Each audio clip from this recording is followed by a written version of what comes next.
And আজকের শুভ মহালয়া সবাইকে।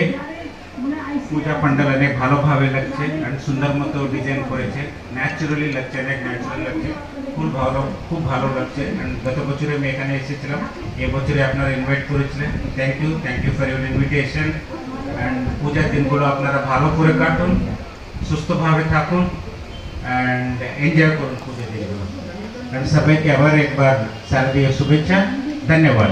আমাদের মহকুমা শাসক রয়েছেন, মহকুমা তথ্য আধিকারিক রয়েছেন, পরিকল্পনা থেকে আরম্ভ করে পঞ্চানন থেকে আরম্ভ করে পাঁচু, আমাদের সুব্রত, আমাদের সকলেই আছেন, সুদীনাথ বাবু থেকে আরম্ভ করে সকলেই আছে, আমাদের তন্ময় আছে। এরা খুব কষ্ট করেই এরা পুজোটা করে থাকে, সকলে একসঙ্গে মিলে করে। এদের আন্তরিক শুভেচ্ছা জানাচ্ছি। এদের সঙ্গে ছিলাম, এদের সঙ্গে আছি, যতকাল থাকবো। আমি বন্দালির সঙ্গে আমার আর্থিক সম্পর্ক থাকবে এবং মঞ্চমুখীত সমস্ত অতিথিবৃন্দকে আমার শ্রদ্ধা নমস্কার জানাচ্ছি।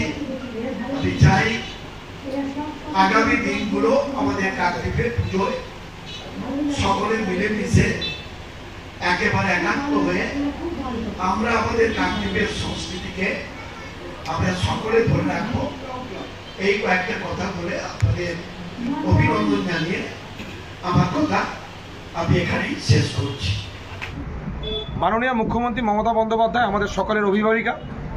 উনি করোনাকালে যখন এই পুজোর শুভ উদ্বোধন করা শুরু করলেন ভার্চুয়ালভাবে, তো সেই বছর প্রথম যখন ইনি শুরু করলেন আজ থেকে 4 বছর আগে, তখনই কাকদ্বীপের বর্ণালী সংঘের নাম প্রথম বছর থেকেই ছিল এবং আমরা এই ভার্চুয়াল উদ্বোধনে এবছর 4র্থ বর্ষে পদার্পণ করেছি।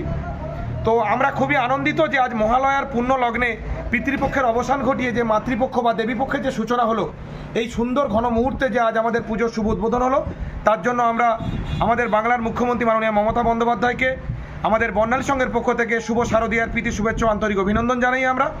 এবং আমরা আশা রাখি যেন উনি আগামী বছরও আমাদের এভাবেই উদ্বোধন করবেন, এটাই আমরা আশা রাখি ওনার কাছে। এবছর আমাদের পুজোর থিম কি আছে? এবছর আমাদের পুজোর থিম হলো প্রবচন। ঠিক আছে, আচ্ছা আপনার নামটা? তন্ময় ধারা, ক্লাবের কি সম্পাদক, পুজো কমিটি এবং ক্লাব বর্ণালী সংঘ।